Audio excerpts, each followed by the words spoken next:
그리고요, 어떤 경우라도 금융상품을 사게 됩니다. 그러면요, 금융상품을 살 때는 항상 체크를 하고 사야 돼요. 신뢰할 수 있고 실력 있는 전문가와 상의를 합니다. 내가 이번 달에 월급 다 쓰고 100만 원이 남았다. 그럼 100만 원으로 노후 대비 금융상품을 사야 되겠다. 그러면요, 거래하고 있는 전문가를 찾아갑니다. 저 이번에 100만 원어치 금융상품 사야 되겠는데 뭘 사면 될까요? 물어봅니다. 그때 거기서요, 제 형편은 물어보지도 않고 기다렸다는 듯이 아, 그래요? 그럼 이거 사세요. 그러는 전문가는 조심해야 돼요. 왜냐하면 두 가지 가능성이 크기 때문에. 첫째가 뭐냐? 회사에서 캠페인하는 상품 내 형편은 보지도 않고 팔라고 하는 경우가 있을 거예요. 또 하나는 수수료 많이 받는 상품. 아무래도 영업하는 분들은 수수료 많이 받는 상품이 좋거든요. 그런 사람은 좀 의심할 필요가 있어요. 저의 형편을 물어보고 지금까지 갖고 있는 게 이런 게 있으시군요. 그리고 연세가 이렇게 되셨군요. 여기에 맞는 이 상품을 사세요.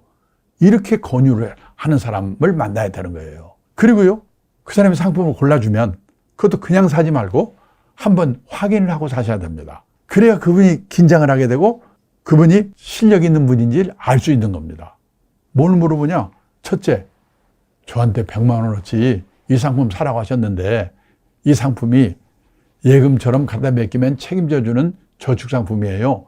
주식이나 펀드처럼 잘하면 돈은 버는데 잘못하면 원금 높게 먹을 수 있는 리스크가 따르는 투자상품이에요. 물어보고 사셔야 돼요.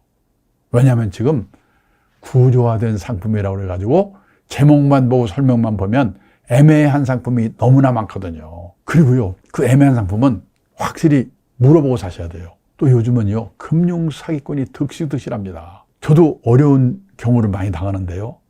얼마 전에 친구한테 카톡이 왔어요. 거기 네 이름 있으니까 보라는 거예요. 저 읽어봤거든요. 저 강창입니다. 이번에 이런 대박 상품이 나왔습니다. 사십시오. 사기를 치는 거예요. 저 놀래가지고요, 서울시 경찰청 사이버 수사대에 신고했거든요. 그랬더니 영등포 경찰서로 가래요. 영등포 경찰서에 갔거든요. 그 담당자가 뭐라고 하냐면 지금 현행범이 너무 많아가지고 이거 어떻게 할 수가 없어요. 눈 뜨고 사기꾼들 지금 보고 있는 거예요. 그래서요, 조심하셔야 돼요. 기발한 상품 조심하셔야 돼요. 기발할 수가 없습니다. 내용을 꼬치꼬치 물어보고 알고 사시든지, 물어봐도 뭔 말인지 모르겠다? 하지를 말아야 돼요. 투자 원칙 중에 가장 중요한 원칙이 뭐냐면 모르는 상품에는 절대 투자하지 말라. 1번입니다. 두 번째는요, 예금처럼 갖다 맡기면 책임져주는 저축상품은 책임져주니까 사놓고 잊어버리고 있어도 돼요. 근데 투자상품은 잘못하면 원금 높게 먹으니까 꼼꼼히 살펴봐야 되는데 그중에도 간접투자상품, 펀드, 변액보험, 변액연금 이런 간접투자상품 요즘 많이 하거든요. 이 상품을 살 때는 어디 가서 사느냐? 국민은행, 삼성증권, 농협 사는 데도 중요합니다. 근데 더 중요한 거는 그 간접투자상품을 돈 벌게도 하고 말아먹기도 하는 데가 있어요. 무슨 투신운용사, 무슨 자산운용사, 아니면 보험회사가 직접 할 수도 있습니다. 그 운용하는 회사가 어딘지를 아셔야 돼요. 실력 있는 운용회사가 운용하고 있는지. 지금 그런 회사는 많지 않아요. 운용회사가 300개 정도 있는데 실력 있는 운용회사가 많지 않아요. 확인하고 사셔야 돼요. 근데 그거를 확인하고 사는 사람이 100명에 1명도 없습니다. 내가 그걸 어떻게 확인합니까? 그래서 아까 말씀드렸죠. 앞으로 중요한 거는 소개를 받아가지고 믿을 수 있고 신뢰할 수 있고 실력 있는 전문가를 한 사람 알아두는 게 좋다고. 그 사람한테 물어보세요. 근데 제가 어디 가서 강의가 끝나면요, 어떤 분이 저한테 오셔서 저 펀드 사서 깨먹었는데 어떻게 해야 돼요? 제가 물어봅니다. 그 펀드 어느 회사가 운영하는 건데요? 아직까지 운용회사 이름을 알고 대답하는 분을 본 일이 없어요. 운용회사. 두 번째, 단서조항. 금융상품에는 단서조항이 있는 상품이 많아요. 단서조항이 나쁜 게 아니고 알고 하셔야 돼요. 특히 보험상품 중에요, 몇 년 이상 장기로 가입하면 이러이런 좋은 점이 있습니다. 근데 그 말을 안 들었거나 말해주지 않아가지고 나중에 가서 막 싸우고 그러잖아요. 그리고 금년 들어서요, 연초부터 날이면 날마다 나오는 상품이 있습니다. ELS. 나쁜 상품이 아니에요. 좋은 상품이에요. 예를 들어서요, 화제가 되고 있는 홍콩 H 주식 ELS면요, 홍콩 H 주식의 주가가 3년 이내에 어떤 상품은 40% 이상만 떨어지지 않으면, 어떤 상품은 50% 이상만 떨어지지 않으면 원금이 보장됩니다. 이런 상품이에요. 근데 그 단서 조항을 모르고 샀거나, 아니요, 나라가 망하지 않는 한 어떻게 50%가 떨어져요. 원금 보장과 똑같은 거예요. 이렇게 믿고 샀다가 금년에 나이 많은 노인 투자가분들이 손실을 많이 입었다고 신문에 매일 나오고 그랬잖아요. 단서 조항이에요. 꼭 알고 사셔야 돼요. 그 다음에 세 번째가 뭐냐? 적합성. 어떤 사람한테는 참 좋은 상품인데 나한테는 맞지 않은 상품이 있어요. 직장인이 컴퓨터 앞에 앉아가지고 선물 옵션 사다 팔았다, 주식 사다 팔았다, 빨리 말려야 돼요. 그 사람은 회사 잘리려고 착정한 사람이에요. 제가 옛날에 사장을 할 때 사무실을 가끔 돕니다. 그러면 제가 지나가는 순간에 PC, 컴퓨터를 팍 끄는 친구가 있어요. 왜 껐는가? 둘 중에 하나입니다.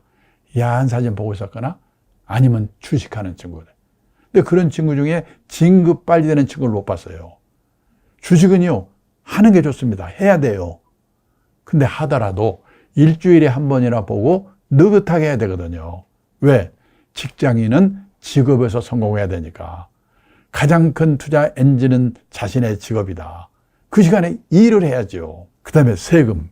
옛날에는요, 세금은 부자들만 생각하면 됐거든요. 근데 앞으로는 서민들도 절세 상품을 잘 활용해야 돼요. 정부가 국민들의 노후를 책임질 수 없으니까 노후 준비하시라고 절세 상품을 많이 내놓고 있거든요. 예를 들어서요, ISA, 종합자산관리계좌, IRP, 개인형 퇴직연금.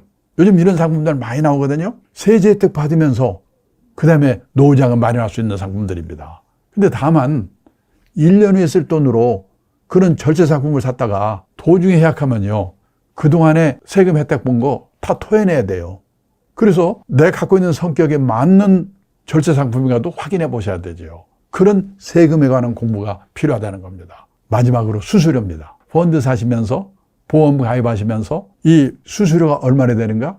이거 물어보고 사는 투자가요, 거의 없어요. 근데 선진국의 투자가들은 펀드 살 때, 보험 가입할 때 제일 먼저 물어보는 게 수수료입니다. 0.5% 차이만 나도요, 5년, 10년 가면 엄청난 차이를 내거든요. 그래서 수수료에 대해서도 선진국의 투자가들은 펀드 가입할 때라든지 보험 가입할 때 제일 먼저 물어보는 이유가 거기에 있다는 겁니다. 여기 있는 6개의 상품을 꼭 확인하고 사실 필요가 있다는 말씀을 드립니다. 아까 시간 분산 투자, 적립식 투자에 대해서 말씀을 드렸는데, 저는 특히 젊은 분들은 적립식 투자의 이 매직 파워, 위력에 대해서 확실하게 이해를 하고 계셔야 돼요. 예를 들어서요, 어떤 분이 한 달에 10만 원씩 주식형 펀드에 적립식으로 투자를 시작했습니다. 1년이면 120만 원입니다.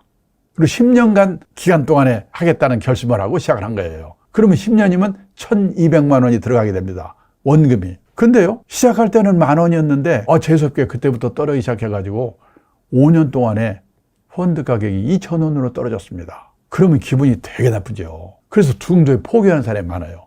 그러면 안 됩니다.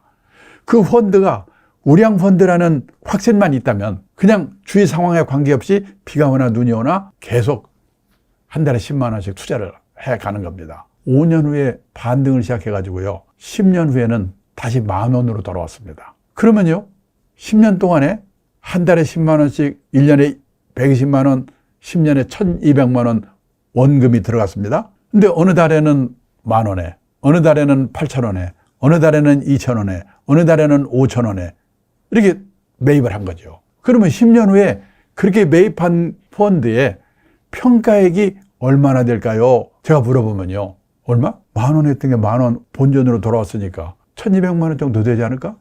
이렇게 말하는 분들이 많습니다. 아닙니다.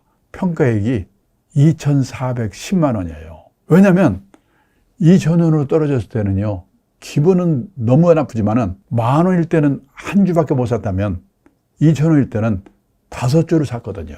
거기서 약간만 오르면요, 회복력이 엄청나게 빠른 거예요. 그래서 가격은 원래 가격으로 돌아왔는데 보시다시피 평가액은 2,410만 원이 되는 거다. 물론 운영회사가 엉망이어가지고 운영을 잘못한다든지, 또는 주식으로 말하면 불량 주식이라면 이렇게 하면 안 되지만은 우량주라는 확신이 쓰고, 그 다음에 펀드도 운영하는 회사가 실력 있는 운영회사라면 참고 비가 오나 눈이 오나 정기지표로 투자하면 이런 효과를 볼 수 있다는 것을 꼭 이해를 해 주셨으면 좋겠습니다. 그 다음에요, 적립식으로 투자를 해나가다가 2년, 3년 돼서 3천만 원이 목돈이 됐습니다. 5천만 원이 됐습니다. 또는 어떤 분이 1억 원이 됐습니다. 그러면요, 그때는 그냥 두면 안 됩니다. 왜냐하면 주식이나 주식형fon드 100%로 1억을 갖고 있는데 혹시 주가가 급락할 수가 있거든요. 그러면 그동안에 모은 돈이 크게 손실을 보는 거예요. 그래서 목돈이 되면요, 분산을 해야 됩니다. 종목 분산 또는 리스크 크기별 분산을 해야 돼요. 그 분산하는 방법을 뭐라고 하냐면 포트폴리오를 짠다고 말합니다. 포트폴리오의 뜻이 뭐냐면은 서류를 끼우는 홀더, 금융상품을 넣는 바구니, 보유 금융자산 일람표, 이게 포트폴리오의 뜻입니다. 예를 들어서요, 대개 자녀 포트폴리오가 어떻게 되죠? 그러면은 얘 아들, 딸이에요. 이게 포트폴리오예요. 자, 그러면요, 내가 적립식으로 투자를 해가지고 5천만 원이 됐다 또는 1억 원이 됐다. 그러면요, 저희 형편에 포트폴리오를 짜서 분산을 해야 되겠는데, 그러면 포트폴리오는 어떻게 짜는가? 답을 말씀드린다면 자신의 형편에 맞게 짠다, 이렇게 말씀드릴 수가 있습니다. 형편이라는 게 뭐죠? 첫째가 나이입니다. 가장 중요한 게. 앞에서도 말씀드렸지만은 나이 많은 노인분이 공격적인 상품을 많이 갖고 있으면 주가 떨어지면 심장마비로 돌아가세요. 젊은 분들은 아직 인생이 길고 투자할 기간이 길기 때문에 좀 공격적으로 해도 돼요. 나이가 중요합니다. 두 번째는요, 재산 상태. 돈이 많은 분은 좀 공격적인 포트폴리오를 짜도 돼요. 돈이 없는 분은 예금이나 하고 일을 열심히 해야 돼요. 근데 현실은 다릅니다. 돈 있는 분은, 부자는 예금하고 돈이 없는 분은 이판사판으로 그냥 공격적인 데 갖다 집어넣죠. 빨리 돈을 벌어야 되니까. 그러면 실패하는 거예요. 재산 상태, 가족 상황, 그 다음에 시집갈 딸이 있는 분은 그만큼의 돈에 해당하는 것은 단기적인 금융상품으로 갖고 있어야 돼요. 그게 가족 상황이 포트폴리오에 영향을 줍니다. 그 다음에 자신의 투자 성향, 주가가 약간만 떨어져도 가슴이 덜덜덜 떨리는 분들은 포트폴리오를 보수적으로 짜야 돼요. 약간 떨어져도 태어난 사람들은 좀 공격적으로 해도 돼요. 자신의 성향이 포트폴리오 짜는데 관계가 있습니다. 그리고 그 돈이 어디에 쓸 돈이냐, 그 다음에 투자 기간이 얼마나 되는가, 예를 들어서 1년인가 2년 후인가 3년 후인가, 그거에 따라서 다릅니다. 그러면 이거를 내가 어떻게 이것만 가지고 비율을 짤 수가 있습니까? 그래서요, 제대로 된 금융회사에 가게 되면 내 형편을 알 수 있는 설문지를 줍니다. 그 설문지에 대답을 하게 되면은 자신의 그 형편이 그 설문지에 녹아 있는 거예요.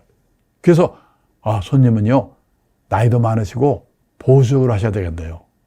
손님은 나이도 젊으시고 공격적으로 해도 되겠네요. 이 주식이나 주식형 펀드의 비중을 많이 가지세요. 이런 식으로 조언을 받게 되는 겁니다. 그게 귀찮으시면요, 간단하게 하는 방법이 있습니다. 100에서 자신의 나이를 뺍니다. 뭐 자세히 뺄 필요는 없고요. 30대, 40대, 50대 이렇게 뺍니다. 내가 40대다. 100에서 40을 빼면 60이 남습니다. 이 말은 40대 투자자는 주식이나 주식형 펀드에 60% 정도 넣으시고 40%는 예금이나 단기 채권형이나 CMA나 이런 안정적인 상품에 넣으세요. 이런 뜻입니다. 내가 60대다. 100에서 60 빼면 40이 남습니다. 이 말은 나이도 드셨으니까 공격적인 상품은 40% 정도로 하시고 60%는 안정적인 상품에 넣으세요. 이런 뜻입니다. 그러면요, 그렇게 나누어서 분산해서 투자만 해놓으면 성공하는가? 아닙니다. 그렇게 해서 투자를 해놓고요, 정기적으로 점검을 하셔야 됩니다. 저 같은 경우에는 6개월에 한 번씩 점검하고 있습니다. 뭐 사람마다 다릅니다. 3개월 할 수도 있고 1년에 할 수도 있고. 그러면요, 저같이 6개월에 한 번씩 점검을 한다. 예를 들어서 어떤 분이 50대입니다. 나이가. 100에서 50 빼면 50 남으니까 주식형 펀드의 50%, 그 다음에 채권형 펀드의 40%, 예금 CMA의 10%. 이런 비율로 포트폴리오를 짜서 투자를 했습니다. 그리고요, 6개월이 될 때까지는 쳐다보지도 말고 새로운 돈이 생기면 같은 비율로 나눠서 넣어놓고 이 일을 열심히 합니다. 6개월 후에 거래하는 회사에 가서 그 사이에 여러 가지 주가나 오르고 떨어지고 했을 테니까 비율이 어떻게 되는지 점검을 해봅니다.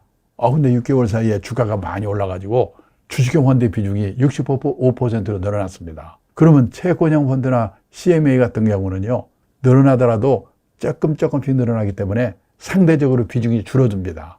예를 들어서 주식형이 65%, 채권형이 28%, 그 다음에 예금 CMA가 7%. 이런 비율로 바뀔 수가 있습니다. 그럼 여기서 어떻게 하냐? 주식형 펀드에 늘어난 15%만큼만 팝니다. 이거를 줄어든 채권형 CMA에 줄어든 부분만큼 갖다 메꿉니다. 다시 원래의 비율 50대 40대 10으로 돌려놓습니다. 근데 아셔야 될 거는 주가가 올랐기 때문에 이 투자 자금은 늘어났습니다. 그렇지만 비율은 같은 비율 50대 40대 10으로 돌려놓는다. 왜? 주가가 너무 올랐으니까 앞으로 떨어질 것 같아서 뭐 그럴 수도 있습니다. 근데 꼭 떨어지라는 법이 없습니다. 계속 오를 수도 있어요. 근데 왜 50으로 줄여놨지? 나이가 50대인 나에게 주식형 펀드의 비중이 65%라는 것은 공격적인 비중이 너무 많아. 나한테 맞는 비중으로 돌려놓기 위해서 줄인 거야. 그래서요, 그 후에 계속 오르더라도 아쉬울 수가 있죠. 그거 아쉬워할 필요가 없는 거예요. 자기한테 맞춰놓은 거니까. 그리고 또 6개월이 지났습니다. 이번에는요, 주가가 떨어져가지고 주식형 펀드의 비중이 40%로 줄었습니다. 그러면 반대로 채권형이나 CMA 비중이 늘어났겠죠.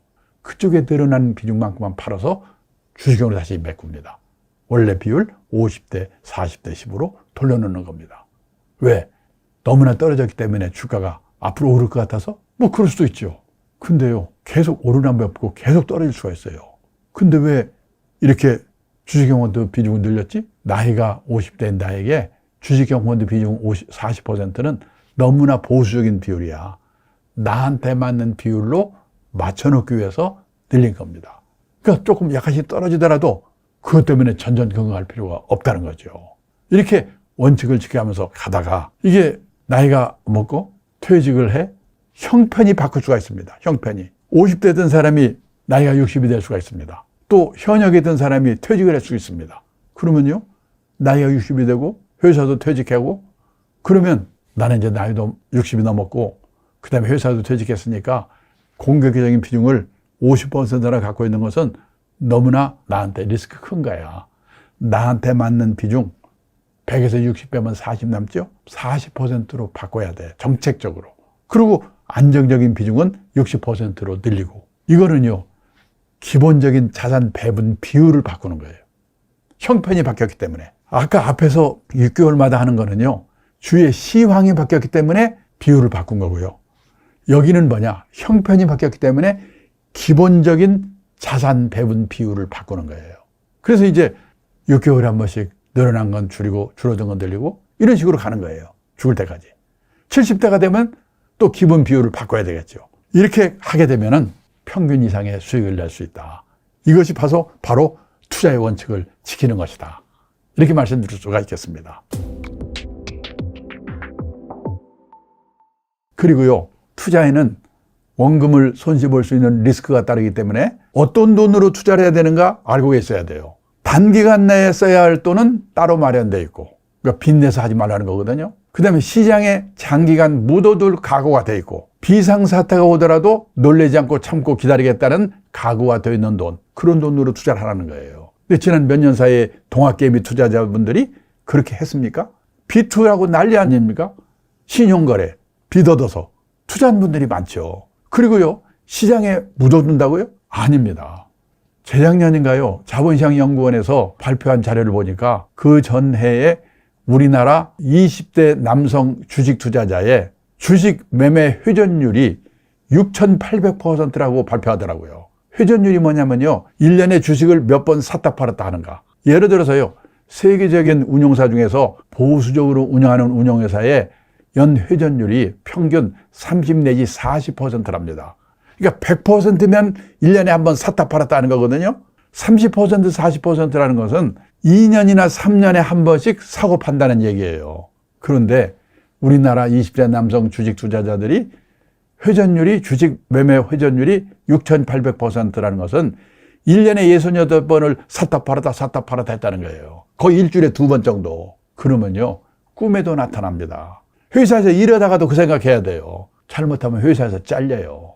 많은 직장인들은요, 알아야 될 게 뭐냐? 회사에서 하는 일은 엄청난 금융자산입니다. 월급 나오지요? 보너스 나오지요? 퇴직금 나오지요?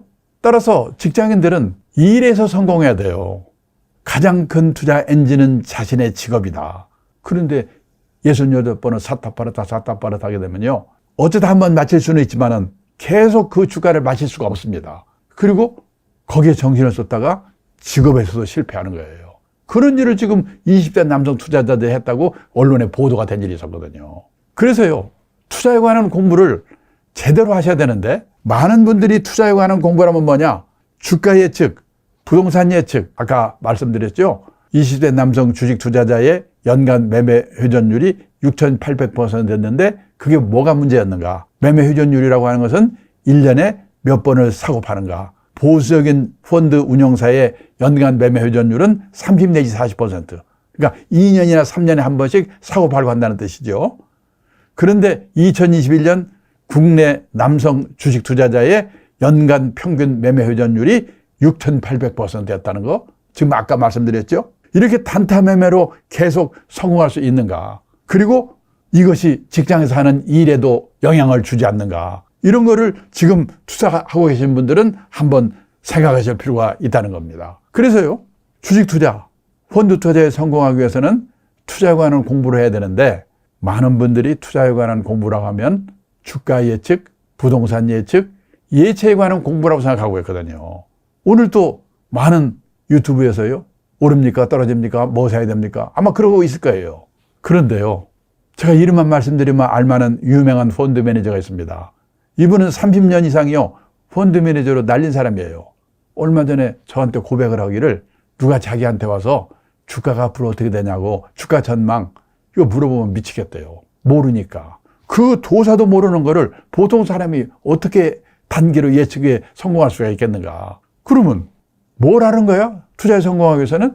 투자에 성공하기 위해서는 자산 관리의 기본 원칙을 알고 있어야 된다는 거예요. 제가 오늘 기본 원칙을 지금 말씀드리는 겁니다. 그리고요, 전문가를 활용하는 법, 이 사람이 전문가냐 아닌지 식별하는 법, 이 공부를 해야 된다는 겁니다. 저 간단히 말씀을 드리면은 소개를 받아가지고 처음에는 누가 누군지 모르니까 믿을 수 있는 사람, 신뢰할 수 있는 전문가를 만나야 돼요. 자기 장사만 하는 사람 만나면 안 됩니다. 신뢰할 수 있고 실력 있는 전문가를 소개받고 알아두는 게 중요하다. 그 사람한테 물어봐야 된다는 거예요.